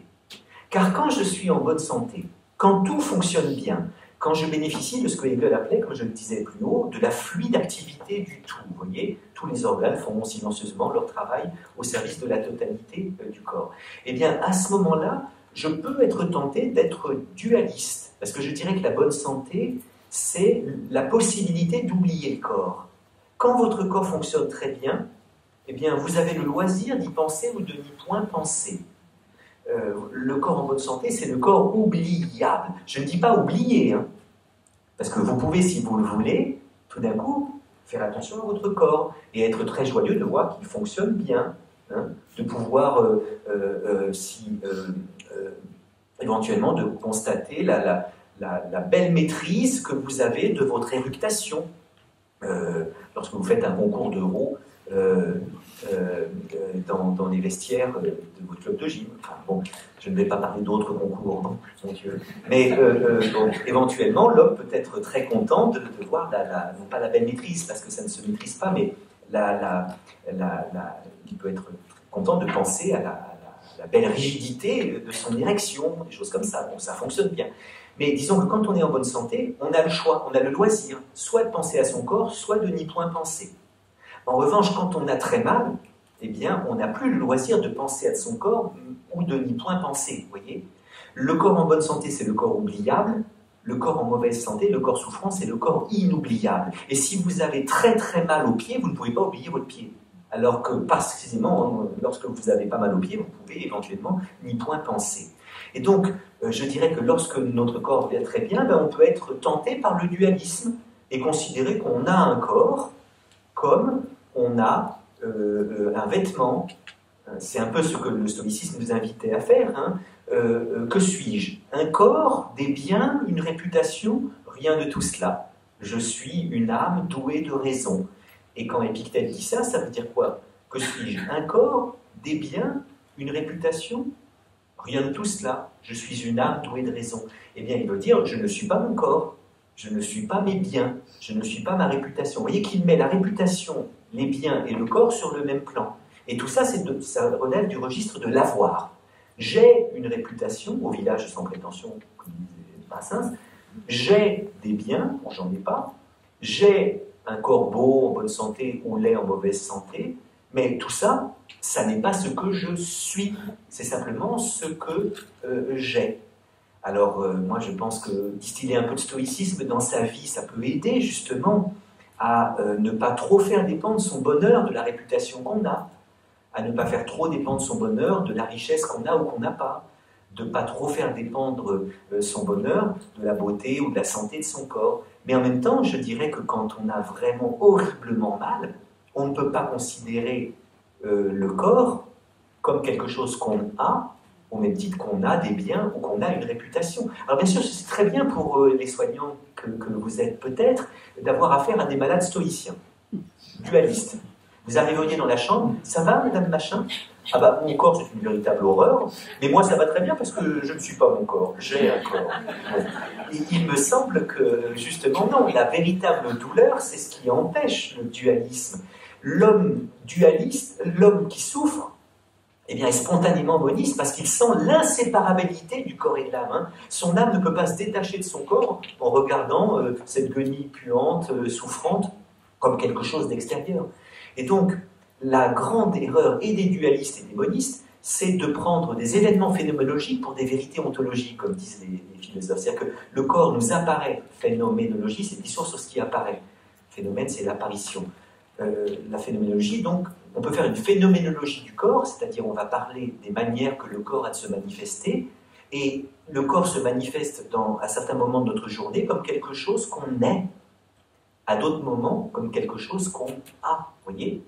Et alors, je dirais encore que, donc, de même que le mot voix est au pluriel même quand il est au singulier, de même le mot corps est au pluriel même quand il est singulier, parce que je n'ai pas le même corps selon qu'il va bien ou qu'il ne va pas bien. Je n'ai pas le même corps selon que je suis vu ou selon que je ne le suis pas, n'est-ce pas? Car lorsqu'on n'est pas vu, on peut oublier son corps. Lorsqu'on est vu, il est difficile de l'oublier. On est la proie des regards, ce qui montre ce que le regard de l'autre a de potentiellement prédateur. Paraître, c'est comparaître. Paraître en société, c'est immédiatement y être jugé. Et être trouvé beau par les autres, c'est comme le bon sort dans les contes de fées. Vous pourrez dire des choses pas forcément très intéressantes, très généreuses, très gentilles, très profondes. On a l'impression que de votre bouche sortent des pétales de rose, des diamants, de belles colombes. En revanche, être trouvé laid par les autres, c'est comme le mauvais sort dans les contes de fées. Vous pourrez dire les choses les plus fines, les plus intelligentes, les plus belles qui se puissent imaginer. On a l'impression que de votre corps, de votre bouche, sortent des crapauds, des ravisqueux, enfin bon, des pierrailles. Contrairement à ce que dit Gainsbourg, la beauté des laits ne se voit qu'après un certain délai. La beauté des laits, je vois sans donner une idée. C'est la chanson où Gainsbourg dit il avait un chien très laid, et c'est là que Gainsbourg dit mon chien est mort d'une cirrhose tellement il buvait mes paroles. Et donc, être trouvé beau ou être trouvé laid, c'est-à-dire que quand on se trouve beau, éventuellement on peut dire je suis cela, je suis mon corps, j'assume. Hein. Se trouver beau rend désirable l'hypothèse moniste. Vous voyez, celui à qui tout le monde dit qu'il est beau, celui qui, quand il comparaît dans le monde, eh bien, ne reçoit que des hommages ou celles, eh bien, éventuellement, pourrait dire bah oui, je suis ce corps. En revanche, quand on est Quasimodo, quand on est laid, quand on a envie de dire non, je ne suis pas ce corps-là, vous voyez. Et donc, le corps n'est pas le même selon qu'il souffre ou qu'il va bien. Le corps n'est pas le même selon qu'on trouve beau ou laid, selon qu'il est regardé ou qu'il n'est pas regardé. Et donc, je dirais que le corps n'est ni de l'ordre de l'être, ni de l'ordre de l'avoir. voyez, il est à la frontière entre l'être et l'avoir, et il s'agit d'une frontière qui ne cesse de se déplacer selon les moments de notre journée. Voyez, et donc dire qu'en l'homme s'unissent le corporel et le spirituel est juste. Oui, en l'homme il y a du somatique et du psychique, enfin il y a du corps et de l'âme, mais qu'est-ce qu'on veut dire en disant que l'homme n'est ni un pur corps ni une pure âme? Voyez, l'homme n'est ni un pur corps ni une pure âme. L'homme, c'est un mixte de corps et d'âme, n'est-ce pas? De corporéité et de spiritualité. Mais quand je dis qu'il n'est ni corps ni âme, est-ce que je veux dire qu'il n'aurait aucun rapport avec le corps et avec l'âme, aucun rapport avec le somatique et avec le spirituel? Non, il n'est comme un neutre, n'a aucun rapport avec le masculin ou le féminin, vous voyez, c'est un troisième type. Non, l'homme n'est ni corps ni âme parce qu'il est mi-corps mi-âme, à moitié corps, à moitié âme. Mais quand je dis qu'il est mi-corps mi-âme, est-ce que je veux dire que c'est un hybride, comme la sirène est un hybride, vous savez, il y a une partie femme et une partie poisson, ou le centaure est un hybride, il y a une partie homme et une partie cheval. Non, parce que chez le centaure comme chez la sirène, vous avez les deux parties qui sont séparées selon un cadastre très bien découpé, il y a une couture. Alors qu'en l'homme, non, le corporel et le spirituel ne cessent de s'interpénétrer, vous voyez. Il s'agit d'une union dynamique et non pas statique.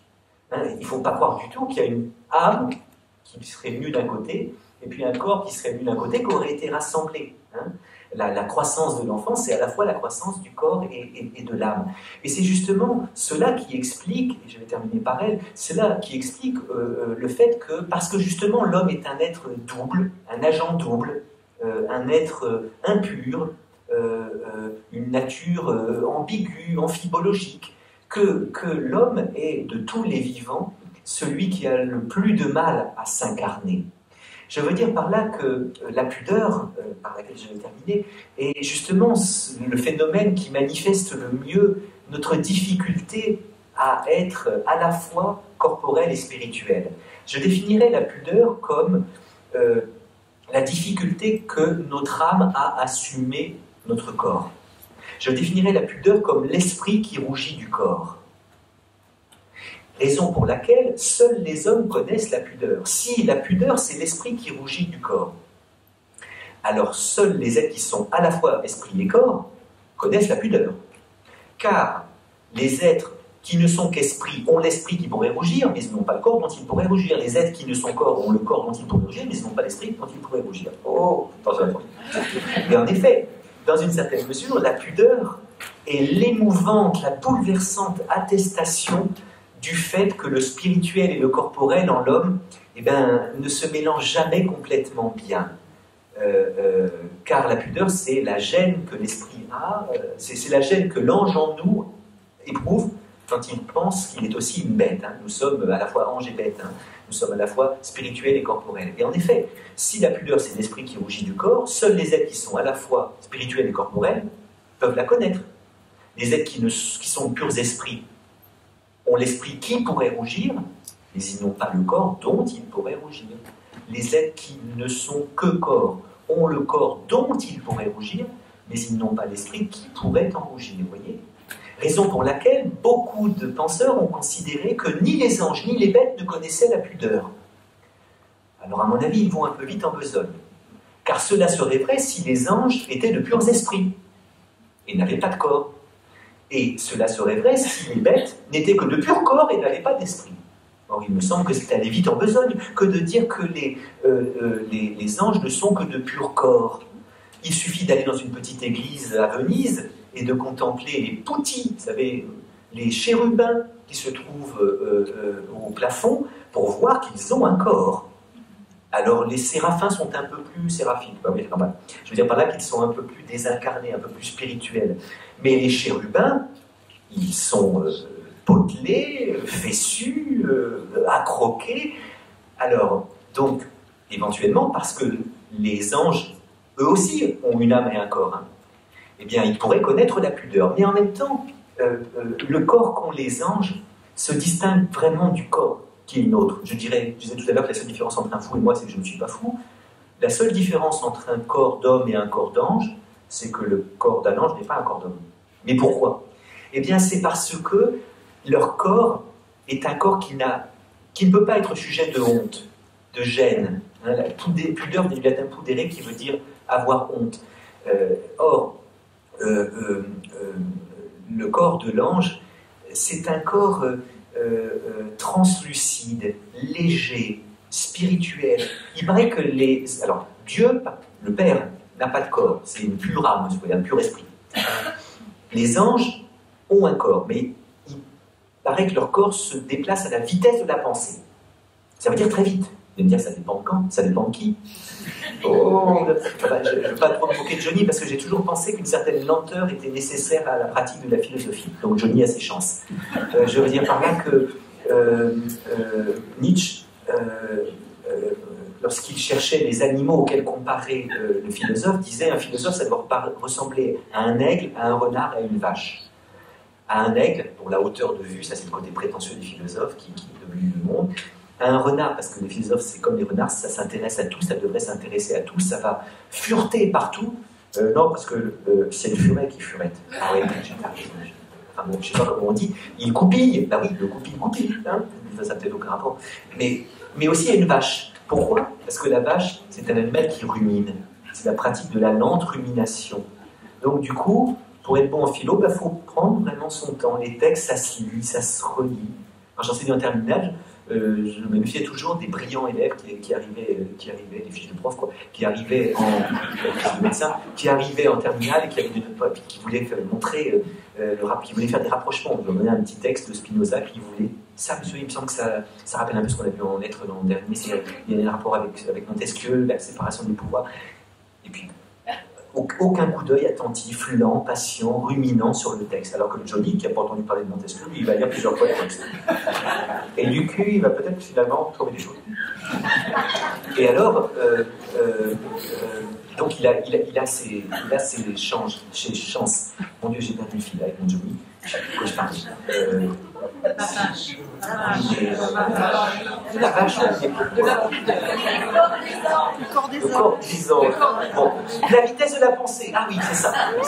Il paraît que les anges ont un corps, mais un corps qui se déplace à la vitesse de la pensée, c'est-à-dire très vite. Vous allez dire, ça dépend de qui, mais même chez le besogneux de la comprenette, eh bien, la connexion synaptique, c'est quelque chose d'extrêmement rapide. Hein. Alors, on a longtemps dit que rien n'allait plus vite que la lumière. Mais la lumière était un corps. Enfin, vous savez, c'est la théorie corpusculaire et voilà. Mais enfin, alors, les anges ont un corps de lumière, un corps lumineux, un corps qui se déplace à la vitesse de la pensée. Et la vitesse de la pensée, dans la connexion synaptique, ça va presque aussi vite que la lumière, voire peut-être plus vite. Enfin, j'en sais rien. Et donc, les anges, alors, ils ne sont pas ubiquistes. Parce que, à partir du moment où on a un corps, on ne peut pas être ubiquiste. Et donc les anges ne peuvent pas être à la fois ici et là, mais ils vont d'ici à là, à la vitesse de la pensée. Ce qui prouve qu'ils ont un corps qui n'a pas notre lourdeur. C'est un corps donc léger. C'est un corps préadolescent. Parce qu'en fait, il n'y a aucun sur le... Finalement, l'ange, c'est un enfant, il est bloqué à l'âge de l'enfance.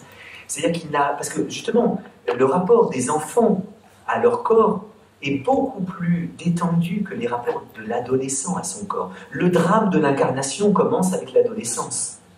Les enfants, chez l'enfant, le corps est là, c'est-à-dire le spirituel et le corporel s'émulsionnent assez bien. Même après qu'ils ont franchi le stade du miroir. Vous savez, le stade du miroir, c'est le moment où l'enfant sait que c'est lui. Il paraît que la plupart des animaux ne l'ont pas franchi, ce stade. Hein. Même quand mon chat, le chat Moki, l'admirable chat Moki, surnommé l'admirable tout court, eh bien, se regarde dans le miroir. Pourtant, il est intelligent, parce que l'autre, il voulait sortir, et tout d'un coup, il s'est dressé, et il commençait à essayer de tourner la petite clé du verrou. Donc, chapeau. Et bien, en même temps, quand il se regarde dans le miroir, il est gêné, ou il ne comprend pas. Donc, la plupart des animaux ne franchissent pas le stade du miroir. Je ne sais pas au bout de à quel âge l'enfant franchit le stade du miroir, mais à partir du moment où on franchit le stade du miroir, ça y est, il sait que ce corps est à lui. Et du coup, il pourrait à ce moment-là s'en désoler. Oh, c'est à moi, ça.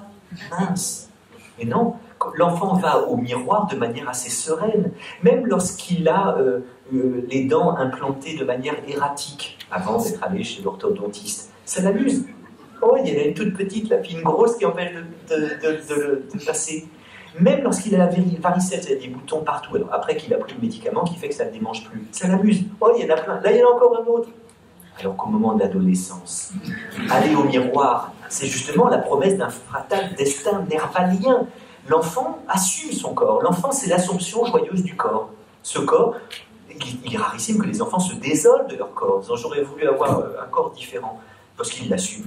Et donc, avoir franchi le stade du miroir, ce qui pourrait être un moment de déflagration, comme quand un avion franchit le mur du son, eh bien, ne semble pas fomenter le moindre hiatus, la moindre tension, la moindre déchirure entre le corps et l'âme. Vous voyez, c'est au moment de l'adolescence que, à ce moment-là, oui, le corps n'est jamais totalement assumé. Françoise Dolto disait, d'ailleurs, au moment de l'adolescence, c'est comme si on prenait un nouveau corps. Et alors, en effet, quand l'adolescente va au miroir et qu'elle se rend compte qu'elle a les dents mal plantées, bah c'est une catastrophe. Les miroirs feraient bien de réfléchir avant de nous renvoyer notre image, ces Cocteau. Mais ils ne réfléchissent pas avant de réfléchir, ils ne réfléchissent pas au mal qu'ils font. Et lorsque nous allons au miroir, bien c'est parfois pour y constater que ce corps est désolant, qu'on voudrait bien pouvoir en changer, comme le vieux Faust voulait, voyez. Et c'est là qu'on voudrait pouvoir jouer, justement. Alors on joue un peu, hein, parce qu'on se maquille, on se teint, on prend des pauses, mais ceci dit, je ne peux pas enlever mon nez comme Cyrano, l'acteur qui joue Cyrano le peut.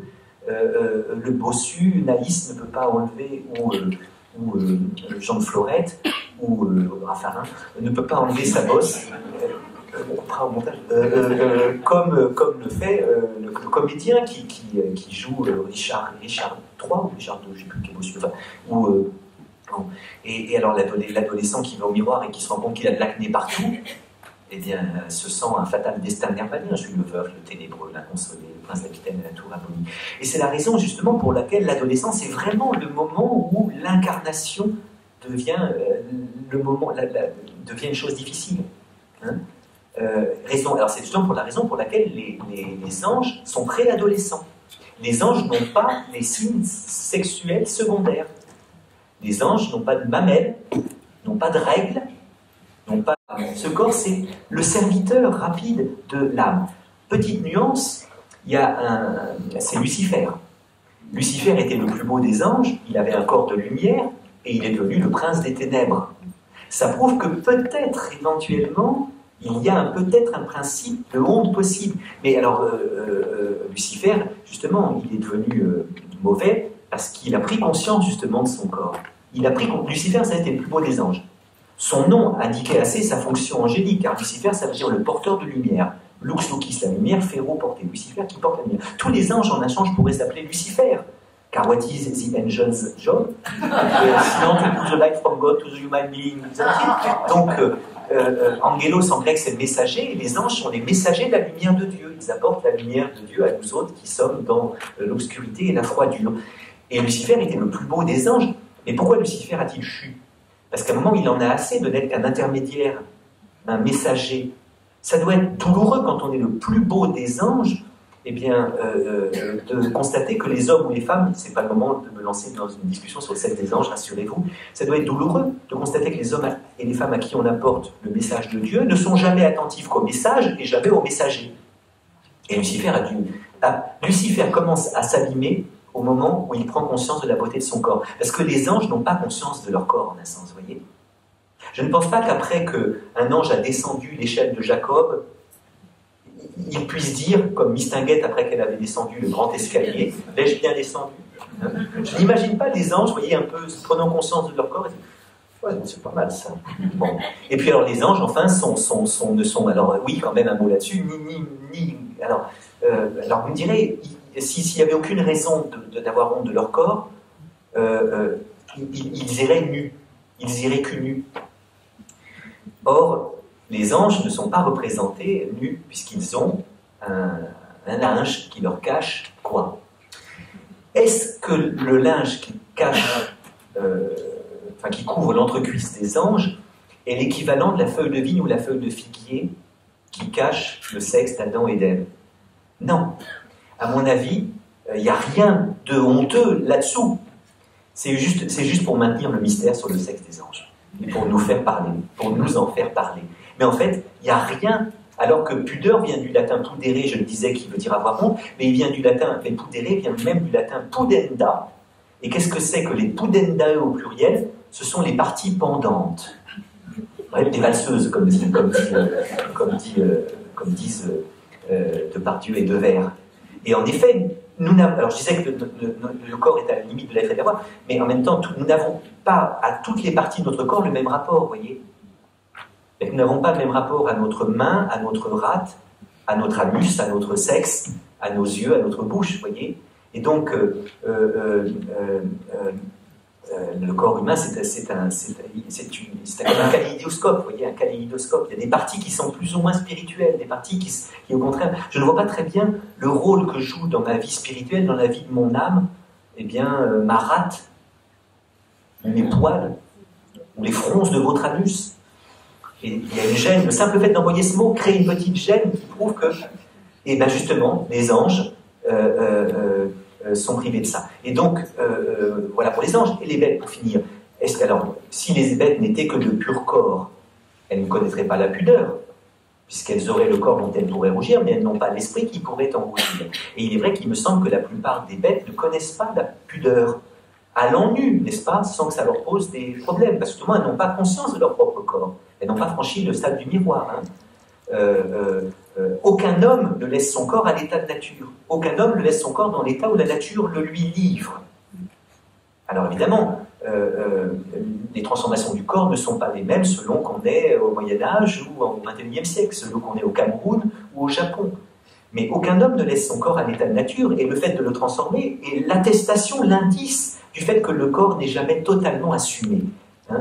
Et c'est ça l'essence de la pudeur, c'est cette difficulté à assumer complètement notre corporité. Alors vous allez me dire, moi je connais des gens qui assument complètement leur corporité et qui trouvent que la pudeur est une espèce de vertu ringarde, démodée.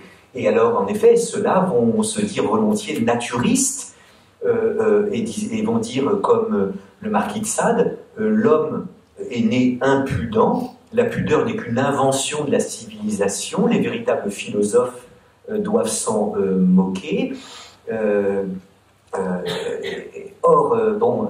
Il me semble que même les naturistes ne laissent pas leur corps à l'état de nature.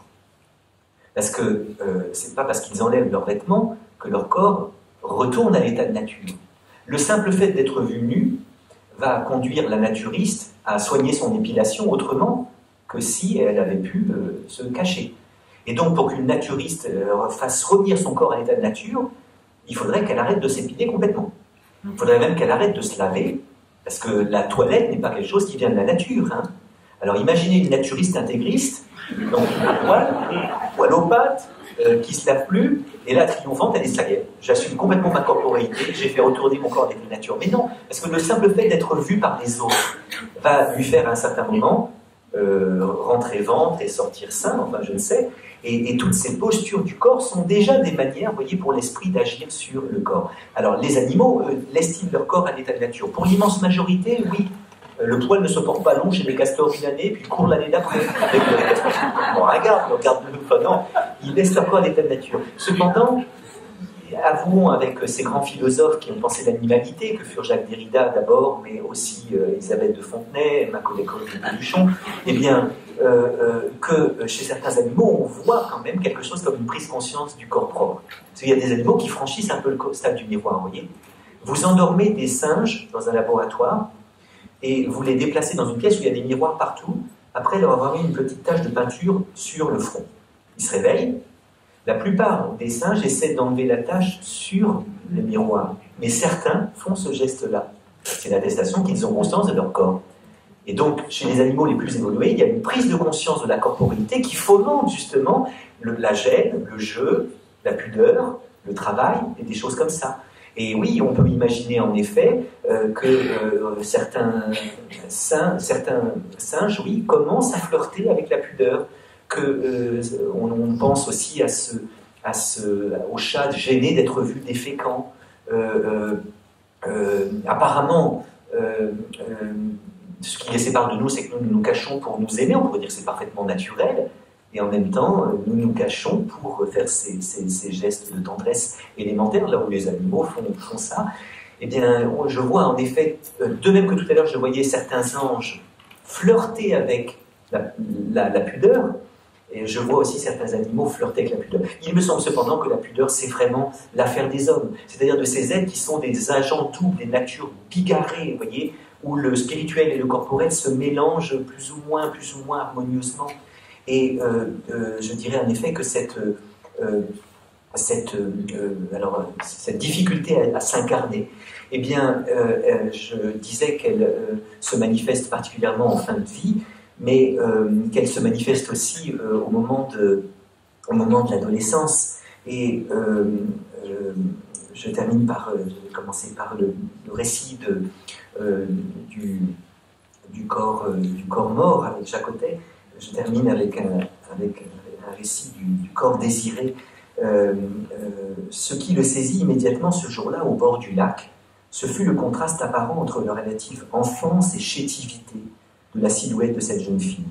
Pas de hanches, pas de seins, une minceur confinant à la maigreur, d'où l'immédiate et sans doute un peu sauvage hypothèse qu'il fit d'une anorexie que semblaient confirmer ses deux yeux noirs, immenses et pétillants d'intelligence sombre. Et la longueur et l'opulence presque incongrues aux aisselles de deux touffes de poils noirs. Cette pilosité visible, en faisant supposer une autre invisible, marque définitive de la nature sur le corps de l'enfant, indice probant de ce que comme lui elle n'était plus un ange. Mais comment l'aborder? L'époque était encore au billet, et il lui en écrivit un, fortement copié de Verlaine, que le lendemain il osa le cœur battant lui donner. Tiens, c'est pour toi. Tournant immédiatement les talons, et fuyant pour retrouver les siens. Bientôt se demandant s'il avait bien fait de fuir, supposant la belle, riant peut-être de la désuétude ridicule de cette approche, de l'hermétisme possible de sa lettre, parce qu'il avait pillé Verlaine, mais aussi un peu mal armé. Le lendemain serait-il fixé? Serait-il dédaigné ou remercié? Serait-il accueilli par le rire moqueur ou par le doux sourire? Découragé ou encouragé? Son corps serait-il jugé beau, aimable ou laid, non aimable? Le lendemain, bien sûr, elle n'était pas sur la plage, et ni le jour d'après. Encore une de ces amours inaccomplies que depuis le début de son adolescence avait été son lot. Et puis, l'avant-dernier jour des vacances, ne l'espérant plus, mais l'attendant encore, elle était assise là, assise sur le ponton du petit bain, les pieds remuant l'eau. Pas seule cependant, riant avec sa probable petite sœur qui l'invitait à se baigner. Mais elle ne voulait pas se baigner. Tant que la petite sœur était là, rien n'était à tenter. Sinon un regard auquel elle ne répondit pas vraiment. Petit désespoir, incertain cependant. Et puis l'occasion inespérée créée par l'éloignement de la petite sœur. Il fallait s'approcher sans tarder, mais il n'osait. Grande ambivalence dans le cœur de l'amoureux. D'un instant, elle pouvait partir et déchirer son cœur avec ses deux mains blanches. Mais il n'osait encore. Il faisait quelques longueurs dans le petit bassin, passant inutilement d'une nage à l'autre. Puis il s'approcha et demanda timidement: « Vous n'avez pas trouvé trop ridicule ce que je vous ai écrit? »« Ah, c'était toi ?»« Oui. »« Oh non, c'était vraiment joli. » Et elle de lui donner un profond sourire qu'il aurait dû prendre comme un encouragement, mais auquel il ne sut rien répondre. Et le silence de s'installer, qu'il crut mauvais signe, et manière pour elle de lui dire qu'il fallait en rester là, qu'en somme elle le remerciait aux deux sens du terme. Il comprendrait bien plus tard que ce silence était bon signe, que ce silence était le silence qui sépare encore les lèvres et les sexes pour que mieux se réunissent les âmes. Mais alors il prit ce silence comme révélateur de rien d'autre que sa propre nullité en matière de séduction, du relatif désintérêt de la belle à son égard. Devait-il le rompre, et en lui disant quoi? Quelque chose en lui soufflait qu'il fallait simplement lui demander si elle voulait se baigner avec lui, mais il ne disait rien. Et puis, elle non plus. Lorsque soudain, la belle, relevant les bras pour arranger sa chevelure, exhiba les deux buissons tant convoités. Exhibition qui produisit immédiatement en lui un décisif renforcement du timide désir que leur conversation pudique avait fait naître. Son âme était cependant si peu sûre de son incarnation que la plénitude gonflée de son désir, qu'elle eût peut-être pu prendre pour une façon d'hommage, apparut tout au contraire à notre héros comme un sujet de honte. Fallait-il faire paraître aux yeux de cet ange ses attributs grotesques, ses pudendai, honte, bave du crapaud sur la blanche colombe. Il se remit à nager de ci de là, elle finit par se lasser et partit lentement vers son oubli. Mon Dieu, quel imbécile! Quel imbécile que cet adolescent qui a honte des désirs de son corps et qui croit qu'il faut opposer les désirs de l'âme aux désirs du corps. C'est bien des années après qu'il s'est dit que peut-être elle aurait aimé qu'il lui manifestât ses pudendai et ses désirs corporels. L'adolescence est vraiment le moment où l'incarnation nous est la chose la plus douloureuse. Heureusement qu'au bout de quelques années, il osera un peu parler et se rendra compte que même un ange peut avoir des désirs humains, que les désirs de l'esprit ne sont pas opposés aux désirs du corps. Cependant, l'assomption du corps par l'âme n'est chose jamais totalement acquise. Et après que nous avons fini par nous habituer à ce corps, que nous avons pu le considérer non pas comme le tombeau de l'âme, mais comme son temple, après que nous avons assumé notre corporéité, oui, peut-être aurons-nous en fin de vie la triste expérience de voir qu'il se dissocie de nouveau. Comme le disait Rilke, maintenant que je souffre, mon corps n'est plus mon ami. Il me résiste. Il me semble me dire non à chaque chose que je lui demande. Alors en effet, dans ces moments en fin de vie où il devient difficile d'assumer son corps, où le corps devient ce qui alourdit l'âme et non pas ce qui l'apporte, lorsqu'à ce moment-là, il devient difficile de jouer, lorsque nous considérons que c'est impossible, que nous n'en pouvons plus, il nous arrive parfois d'appeler la mort comme ce qui va enfin résoudre le dilemme, l'aporie de l'union en l'homme du spirituel et du corporel. J'espère cependant qu'avant que de mourir, qu'avant que la question ne soit vraiment totalement réglée, qu'avant de sombrer corps et âme, eh bien, quelqu'un me tendra un peu la main pour me dire que tant qu'il y a de la vie, il y a du possible. Comme le disait Aragon, il n'aurait fallu qu'un moment de pluie pour que la mort vienne, mais une main nue alors est venue qui a pris la mienne. Lorsqu'il n'y aura plus qu'un seul moment pour que la mort vienne, j'espère que parmi vous, il en sera qui me tendront leurs mains nues, même si cette main est vêtue d'un gant médical, cette main qui se tendra me prouvera que tant qu'il y a de la vie, il y a du possible. Merci de votre attention.